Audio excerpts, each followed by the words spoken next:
Ici, seuls les plus tenaces et les plus habiles survivent.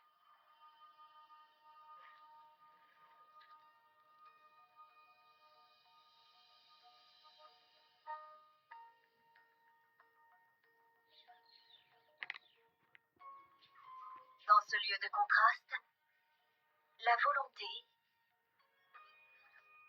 et le travail d'équipe sont les clés du succès pour quelques rares chanceux.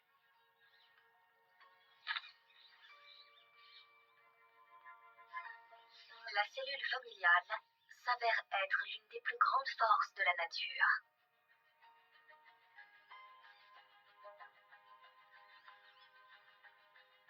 Grâce au sang qui coule dans leurs veines, ces individus ont hérité des techniques de survie de leurs prédécesseurs.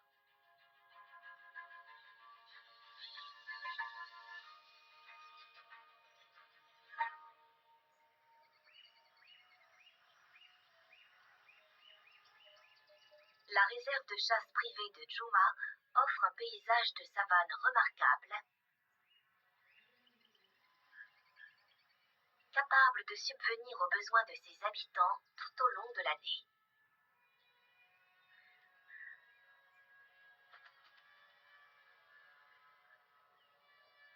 C'est ici que vit la formidable troupe de lions Nkuuma.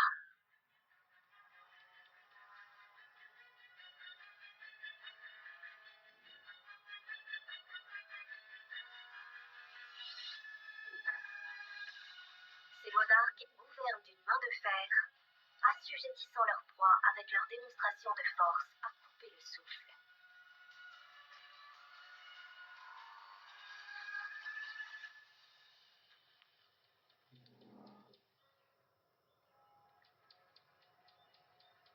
Épuisant leur force dans les liens qui les unissent. Cette famille est constituée de 5 femelles étroitement liées, une sororité génétique. Rien ne peut arrêter cette alliance féline, unie par le sang et partageant un but commun. À sa tête se trouve Amber Eyes, une lionne mature et imposante au regard perçant. La survie ne se limite pas au fait de surmonter les obstacles du quotidien. C'est avant tout une question de transmission d'héritage. Les Birmingham Boys sont les maîtres de ces lieux et les défenseurs des terres occupées par les femelles Nkuuma.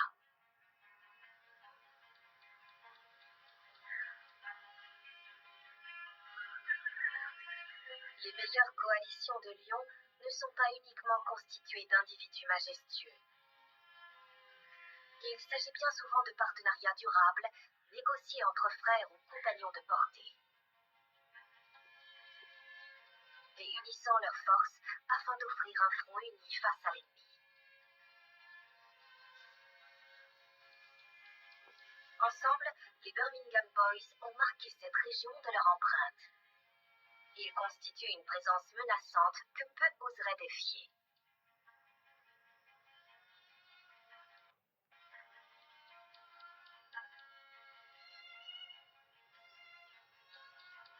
Ils sont au nombre de 4,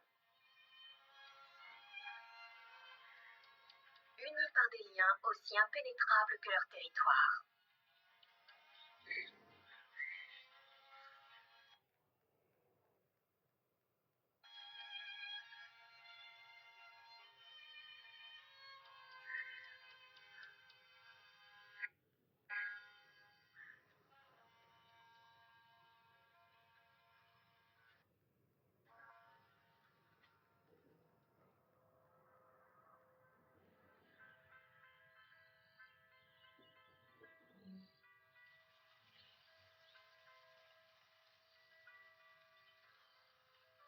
Leur statut de dominant offre aux Birmingham Boys le privilège de l'héritage.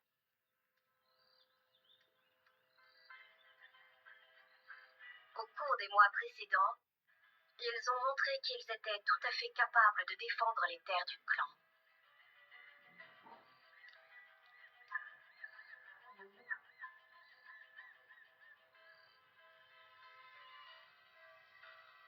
ainsi venu le temps de réclamer leur récompense, le droit de s'accoupler et de procréer.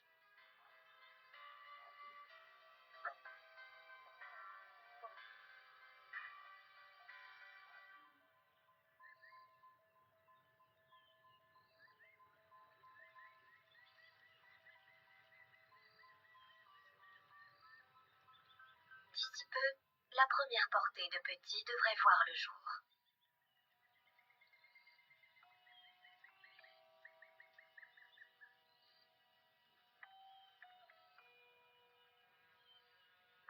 Ils sont tenus à l'écart par leur mère, dans un lieu connu d'elle seule.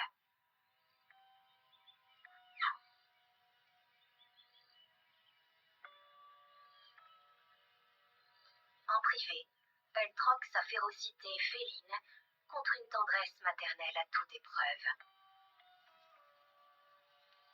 L'enjeu est d'une importance capitale.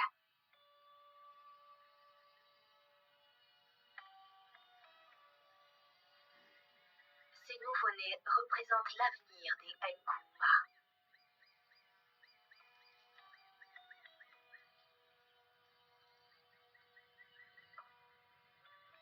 Guidée par son instinct maternel, elle est prête à tout pour protéger ses héritiers.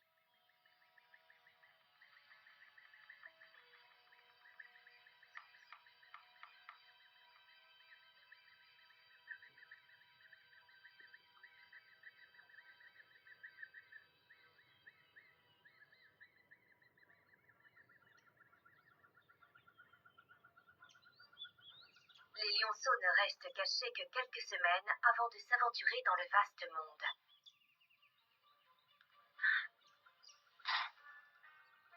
Ils brûlent d'impatience de découvrir ses multiples intrigues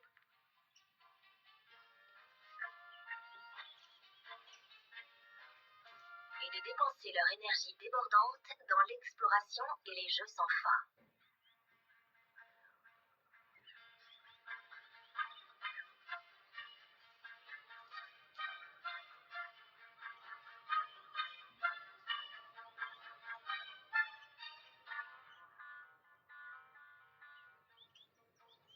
Ils font également connaissance avec le reste de la famille.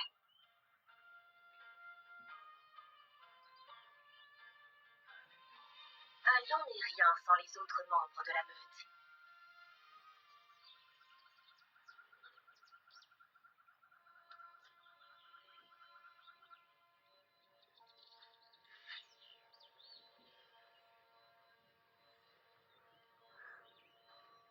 Le sang des Birmingham Boys et des Nkouma coule dans les veines de la nouvelle génération censée hériter et régner sur les forêts de Djouma.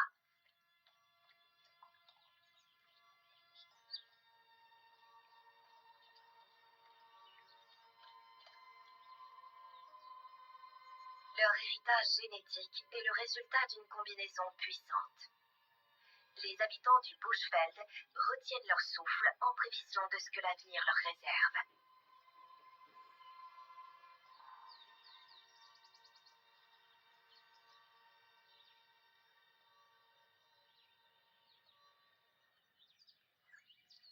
Mais en attendant, la meute a fort à faire pour subvenir aux besoins de la relève. Ce soir, il y a du buffle au menu dessert.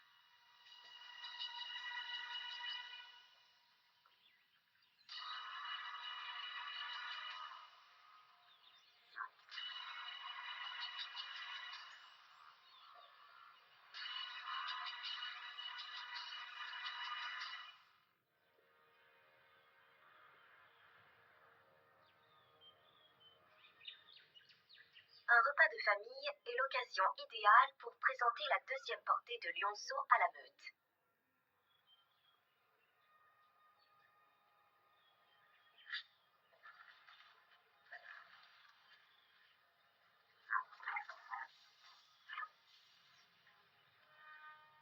La galanterie n'est pas le fort des lions mâles. Mais quand il est question de leur progéniture, l'instinct paternel reprend le dessus et bientôt toute la meute festoie en parfaite harmonie.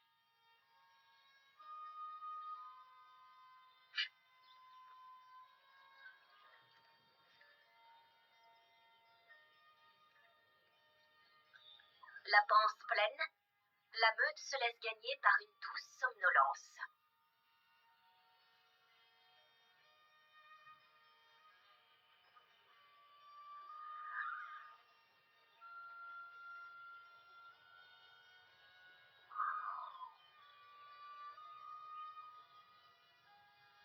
Pendant que les lions font la sieste, les charognards, fidèles à leur habitude, en profitent pour venir nettoyer les eaux.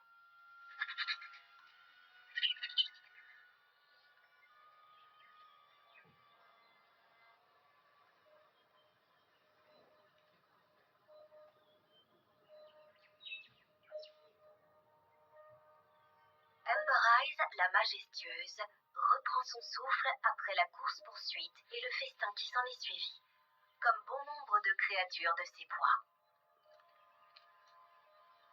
Mais un travail urgent l'attend si elle veut assurer le succès à long terme de la sororité.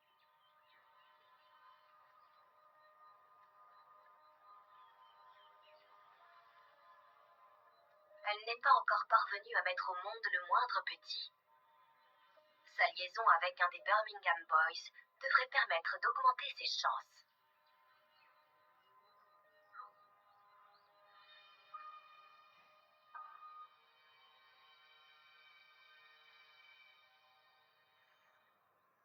Reste à savoir si les efforts d'Amber Eyes porteront leurs fruits. En attendant, la saison sèche resserre son emprise sur la région du Bushveld. Malgré ces conditions difficiles, une troisième lionne vient de donner naissance à des petits porteurs des gènes et des espoirs de l'alliance entre les Nkrumah et les Birmingham Boys.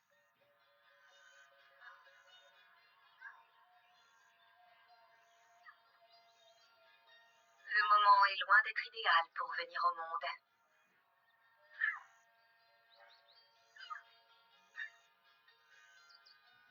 Mais comme souvent chez les jeunes, l'ignorance est la meilleure des vertus.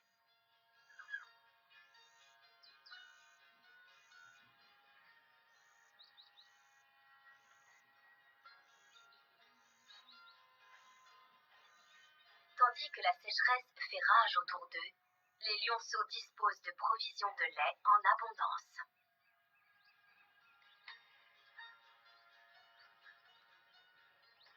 Mais ce n'est pas le cas de tous les habitants du Bushveld qui ont besoin d'eau pour survivre.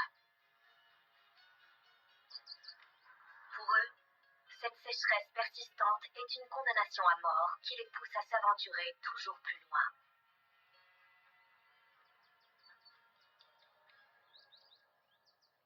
Les lions puisent l'humidité dont ils ont besoin dans le sang de leur proie, mais produire du lait donne soif. Cette toute jeune mère vient de trouver un point d'eau en partie asséché.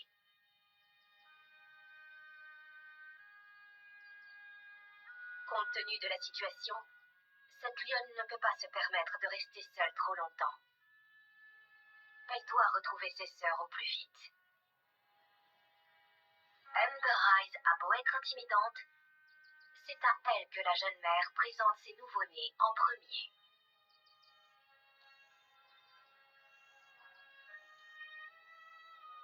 Il s'agit de la lionne la plus jeune de la meute et de celle disposant d'une influence moindre au sein de la sororité.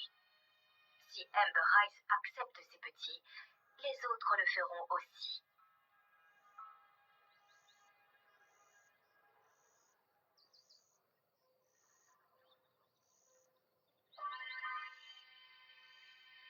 Malgré son absence de progéniture, Amber Eyes se montre très tolérante. Les enjeux sont bien trop importants pour la meute. L'héritage génétique des Nkrumah est le fruit de leurs efforts collectifs. La meute a réussi à s'étoffer et compte désormais 8 nouveaux membres.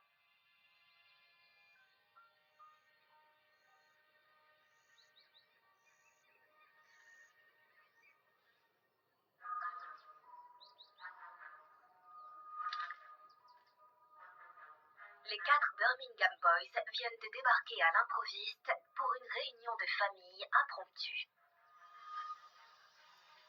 La meute tout entière est sur les nerfs.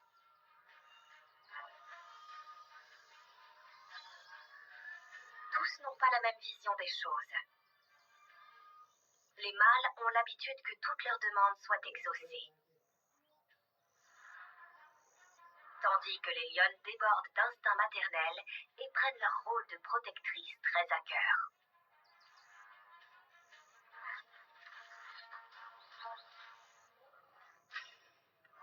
Soudain, l'enfer se déchaîne.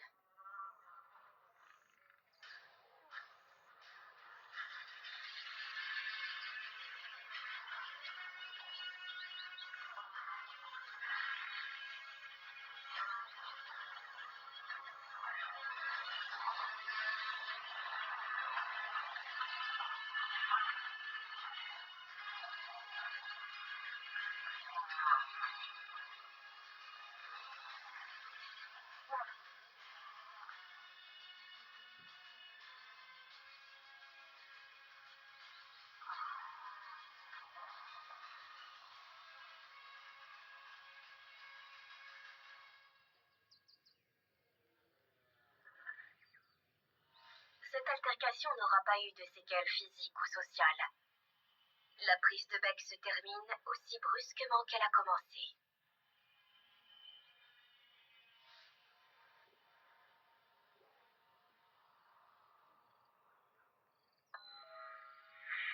Les enjeux sont plus importants que de vulgaires différends familiaux. L'hiver s'accompagne d'une sécheresse extrême. La pire depuis des années.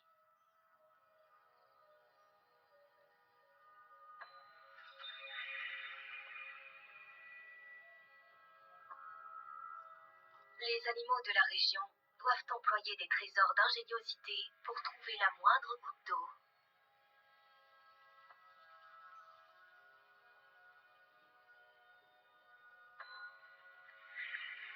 Et faire preuve de persévérance.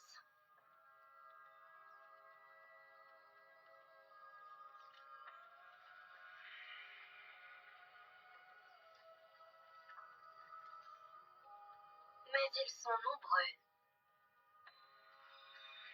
à succomber.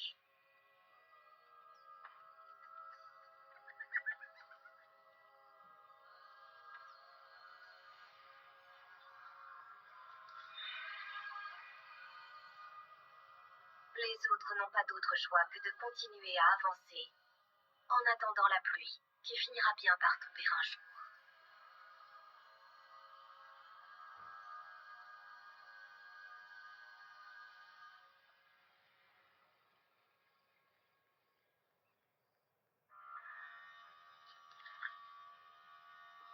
Pour les prédateurs, le décès d'un herbivore est synonyme de nourriture facile.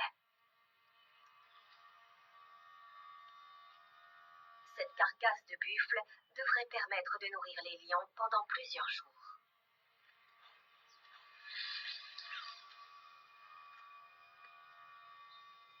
Les Nkuuma n'ont pas besoin de dépenser d'énergie inutile pour se remplir la panse. De quoi satisfaire largement les besoins de leur famille grandissante.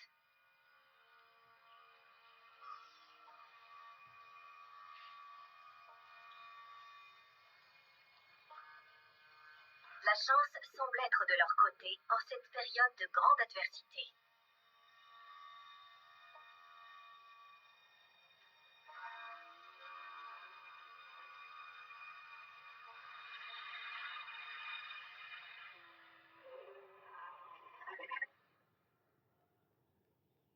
Septembre marque le début du printemps. Mais le ciel refuse obstinément de pleuvoir sur les sols asséchés du Bushveld.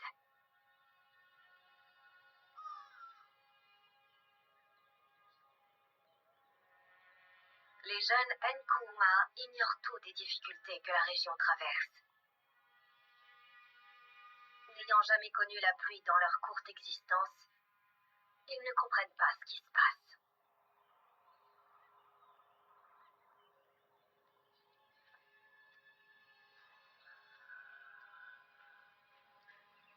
Arrivés au point d'eau, pour une pause qui se voulait rafraîchissante, les lionnes découvrent à quel point le niveau de l'eau est bas.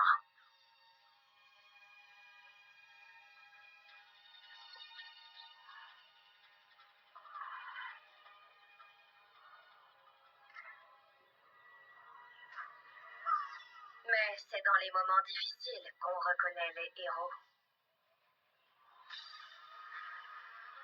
Au mépris des délimitations de territoire, un mâle solitaire s'est aventuré dans les forêts de Djouma, espérant un coup de chance. Et il semble avoir été entendu. Plus gros et plus fort, le lion a l'avantage.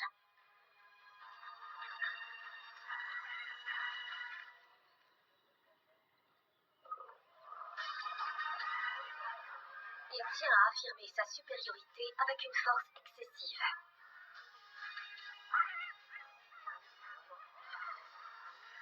Grâce à une morsure à la patte, la hyène contraint le lion à desserrer son étau. La hyène, étonnamment indemne, s'enfuit sans demander son reste.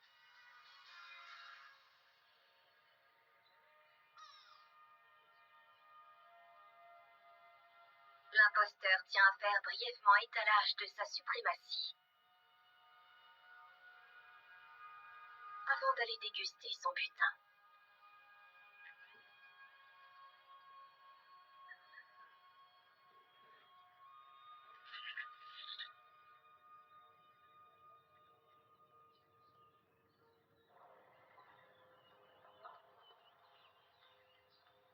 Soudain, telle une section de tambour obéissant à un chef d'orchestre invisible,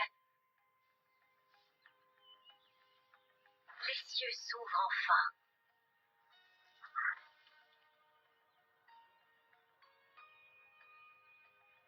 La pluie noie le paysage dans la plus sublime de toutes les symphonies.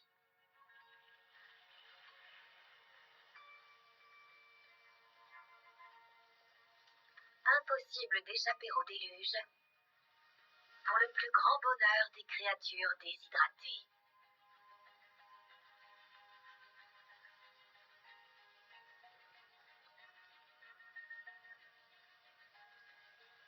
Peu à peu, les terres arides changent de visage.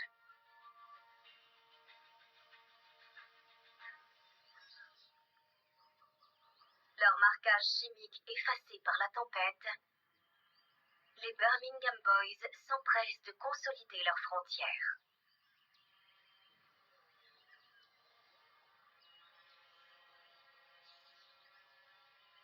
Le marquage de territoire a beau avoir un effet immédiat, la restauration de leur autorité suite à la sécheresse devrait prendre du temps.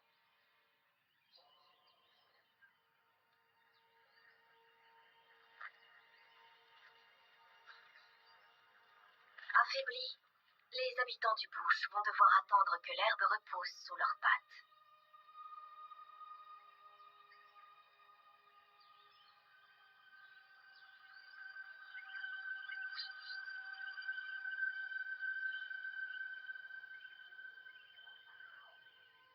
Les lions n'échappent pas aux conséquences de la sécheresse. Avant, ils prospéraient, tandis que les autres mourraient de faim. Mais voilà la meute aujourd'hui touchée par une maladie cutanée, appelée la gale, qui se transmet d'individu en individu et qui s'accompagne de terribles démangeaisons.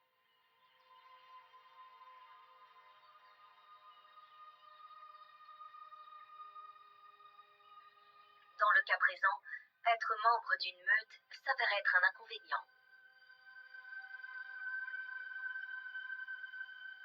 Les jeunes sont les plus durement touchés.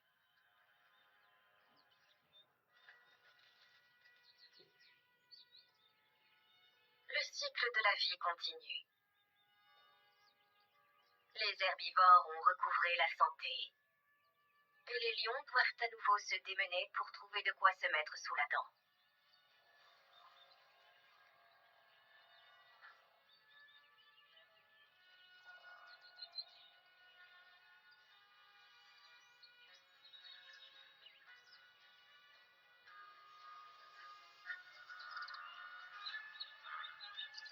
Une approche très particulière est nécessaire pour venir à bout d'une proie de cette taille-là.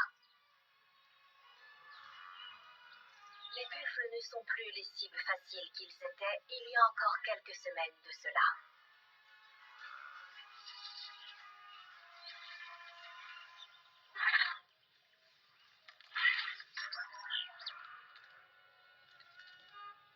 L'apparition d'un voisin excédé vient libérer le malheureux bovidé des griffes de la mort.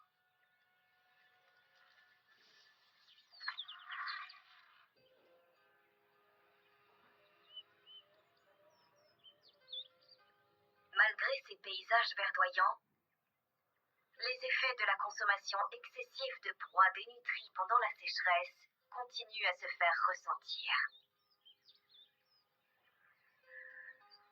Leur état de faiblesse s'accompagne de démangeaisons, de perte de poils et de quelque chose de plus grave encore, une dystrophie musculaire nutritionnelle. Une fois de plus, les petits sont les plus touchés.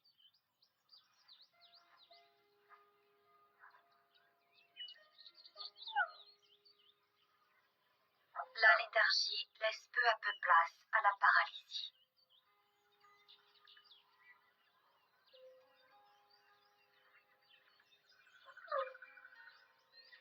Malgré les encouragements de sa mère, ce lionceau ne parvient pas à surmonter son handicap physique.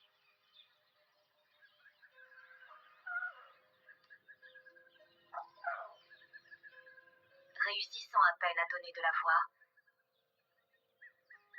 il attend une mort qu'il sait inéluctable.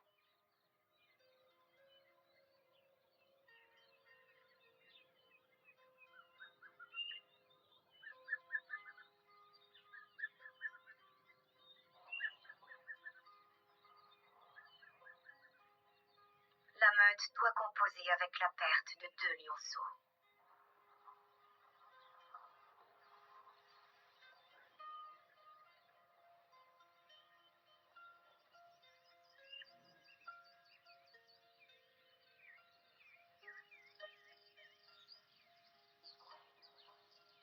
Mais l'été approche de son apogée, et les sœurs et leurs familles ne peuvent pas se permettre de rester inactives.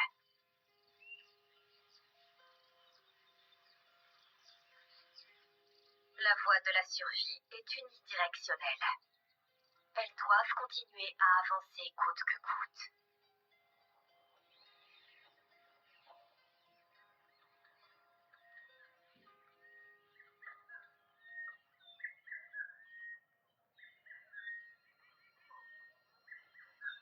Les lionceaux sont les gardiens de la postérité.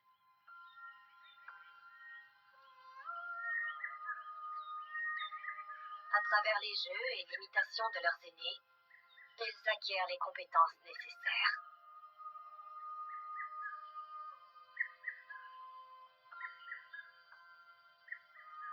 Ces jeux d'enfants permettent d'aiguiser leur instinct et leur nature de prédateur.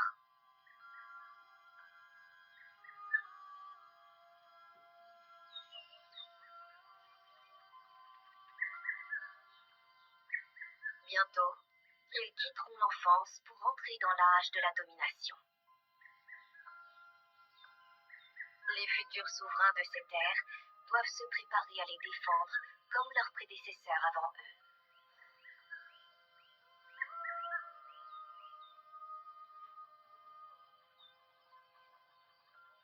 Les ennemis sont partout.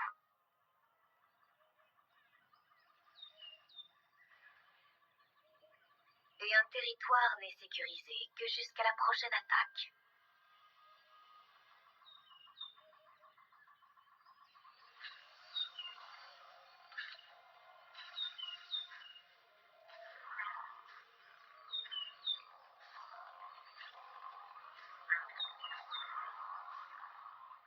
La sororité est tout à fait à même de se défendre en cas de combat. Il arrive bien souvent que les sœurs désamorcent les conflits pleins de testostérone et fassent régner la paix sur les terres de la meute.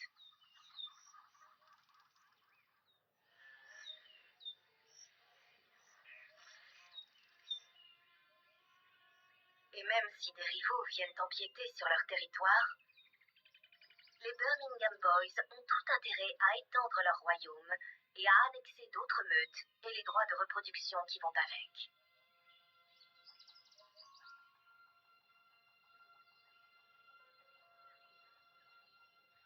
Ils mettent le cap vers le sud, en territoire inconnu, où ils courent le risque de tomber nez à nez avec de redoutables adversaires.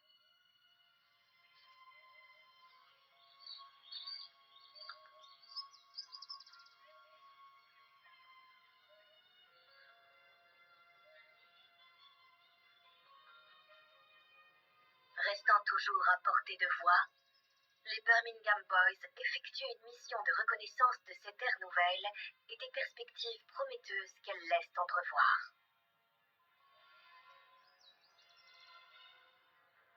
Mais dans l'immédiat, ce repas volé devrait permettre de se remplir la panse en attendant d'être arrivé à destination. Enfin, s'ils parviennent à passer outre l'instinct protecteur de cette mère. Attiré par l'odeur alléchante du dîner en décomposition du léopard, le lion fait son apparition.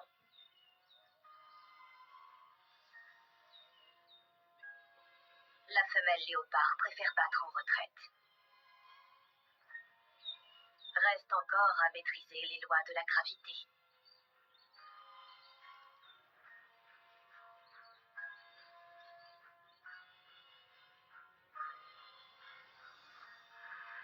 Le léopardo est acculé.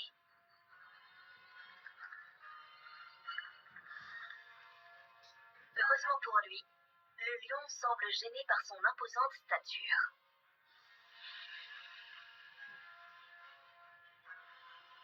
Un avantage pour notre jeune léopardo.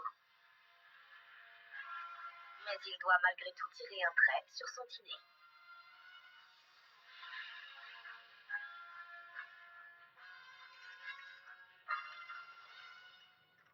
Malgré des acrobaties manquant de dignité, la détermination de ce membre des Birmingham Boys est la plus forte. Un trait de caractère digne du super prédateur qu'il est.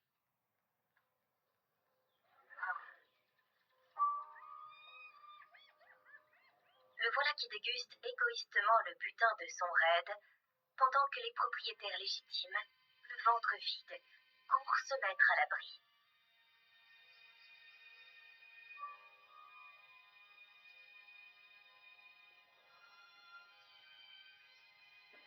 Le temps passe et les saisons se succèdent, entraînant les mâles plus au sud,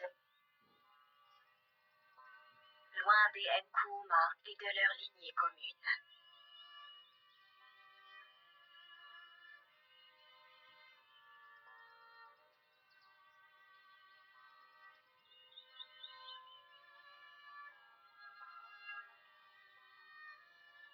Amber Eyes a enfin réussi à donner naissance à un petit, portant à lui seul tous les espoirs de pérennité de sa lignée.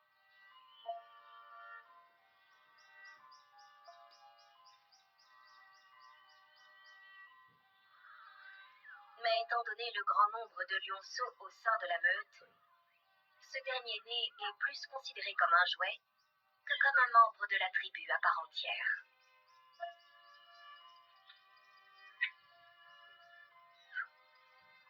Malgré son esprit indomptable, une qualité héritée de sa mère, ses chances de survie sont bien minces.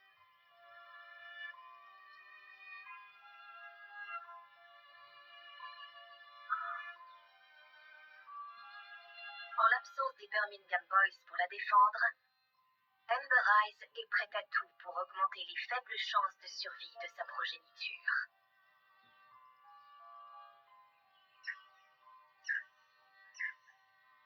Les Nkuuma doivent continuer à avancer dans l'intérêt de la meute.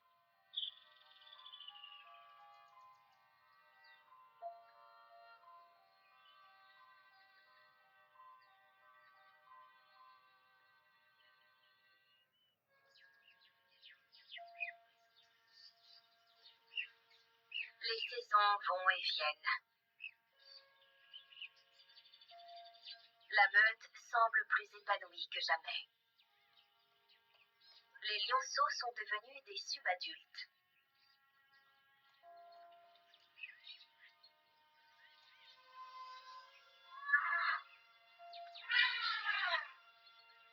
Contre toute attente, le petit Emberrise a prouvé qu'il était tout à fait capable de surmonter les difficultés liées au fait de grandir au sein d'une fratrie plus âgée que lui.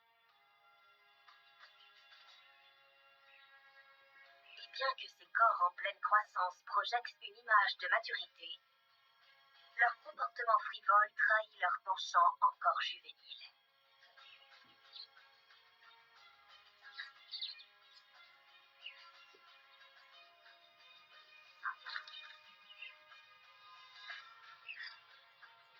Pourtant, la débrouillardise est une qualité très prisée chez tous ceux qui ambitionnent d'atteindre un jour le sommet.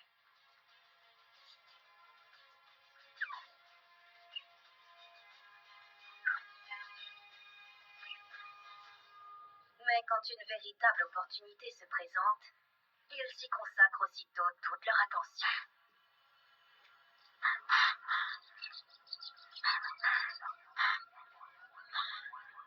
Les subadultes sont soucieux d'apprendre toutes les techniques de leurs ancêtres.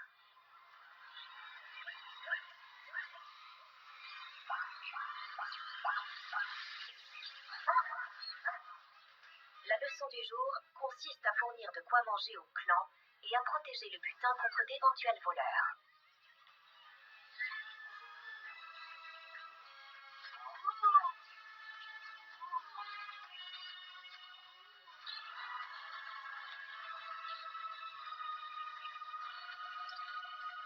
Suite aux nombreuses naissances dans leur rang, les Nkrumah débarquent en masse.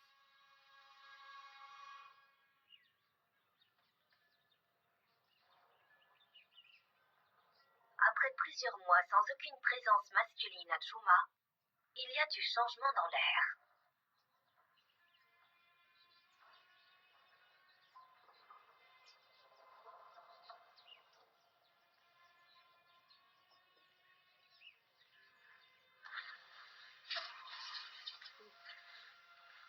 Ayant remarqué la vacance de pouvoir, une bande de jeunes prétendants vient tenter gravement sa chance.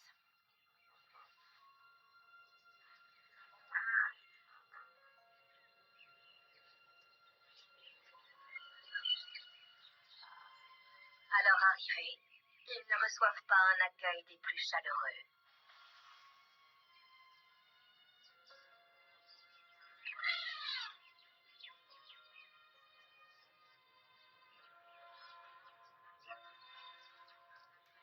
Il s'agit des mâles avocats, une fratrie de 3 jeunes mâles bien charpentés et nouvellement matures, venus occuper le territoire déserté par les Birmingham Boys.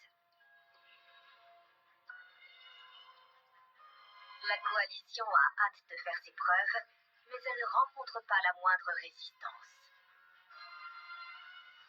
Le territoire de Juma leur tend les bras.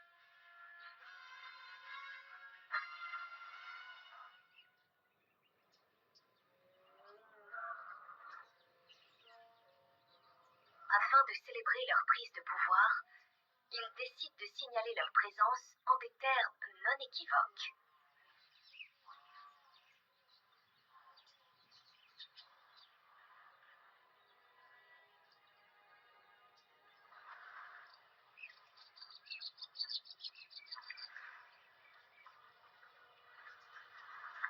La réserve de chasse privée de Juma est l'un des joyaux du parc Kruger.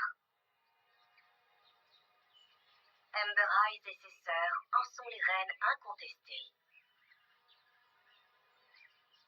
Non seulement elles ont prouvé qu'elles étaient des mères compétentes, mais elles sont aussi des super prédateurs ultimes, au sommet de leur forme, ayant survécu à la sécheresse, aux maladies et à la dévastation.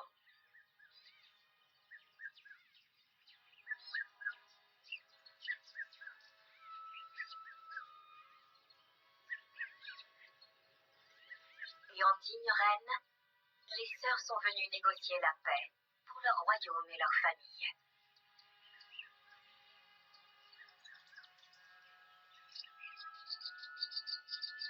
L'une des lionnes, agissant au nom du reste de la meute, s'approche d'un mâle avocat.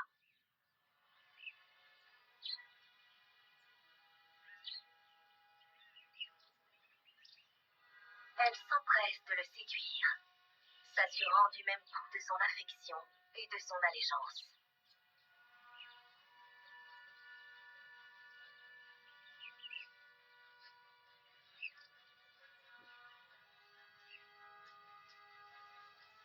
En s'accouplant avec l'un des nouveaux propriétaires des lieux, elle assure la sécurité des plus jeunes membres de la meute suite à ce changement de régime sans violence.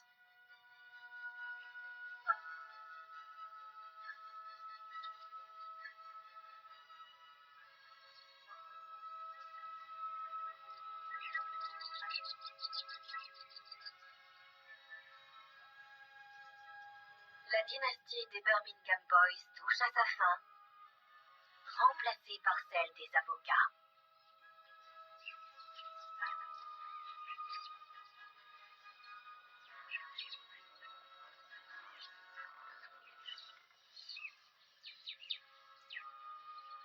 Avec cette transition,